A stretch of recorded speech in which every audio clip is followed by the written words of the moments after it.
சின்னத்தனே எப்படி இருக்க? ஏய் எனக்குலாம் வேற வேலையே இல்லையா?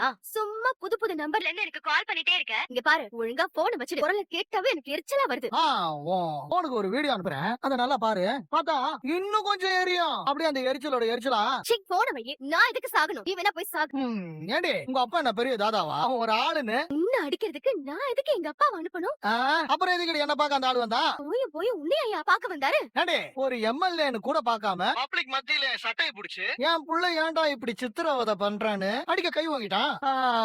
கை வாங்கினதுக்கு அப்புறம் நான் சும்மா இருப்பேன். சொல்லு, வாங்கின கைய அப்படியே முறுக்கி உடைச்சு விட்டேன். வேலு, எப்படி என் தங்கச்சி அவன் கேட்டதை கொடுத்துருவா. என் தங்கச்சியை நம்ம ஃபாலோ பண்ணணும். அப்பதான் பிரேமுக்கு பின்னாடி இருக்கிற மொத்த நெட்வொர்க்கையும் நம்ம கண்டுபிடிக்க முடியும். வேலு, இல்லனா இன்னைக்கு பணத்தை வாங்கி மறுபடியும் இன்னும் கொஞ்ச நாள்ல என் தங்கச்சியை பணம் கேட்டு டார்ச்சர் பண்ண ஆரம்பிச்சிருவாங்க. இவங்களுக்கு என் தங்கச்சி பணம் கொடுத்துக்கிட்டே இருப்பா. இதுக்கெல்லாம் நாம தான் ஒரு முற்றுப்புள்ளி வைக்கணும். Velu, okay sir. வேலு, இன்னைக்கு நைட் என் தங்கச்சி வீட்டுக்கு பக்கத்துல போய் தூரமா நின்னு நாம அவங்கள மானிட்டர் பண்ணிட்டே இருக்கலாம். சரிங்க சார். ஆமாண்ணே, நீங்க சொல்றதுதான் கரெக்ட். நாம அப்படியே செய்வோம். அது தூரத்துல தெரியுது பாருங்க, அதான் என் தங்கச்சி வீடு. சொல்லுப்பா. பணத்தோட கிளம்பிட்டீங்களா? நீ சொன்ன இடத்துக்கு தான்ப்பா வந்துட்டு இருக்கோம். சரி வாங்க, அங்க ஒரு பீச் கலர்ல கார் நிக்கும், அங்க வந்துருங்க. அம்மா, பிரேம் சொன்ன கார் அது அங்க இருக்கு. சரி இறங்க.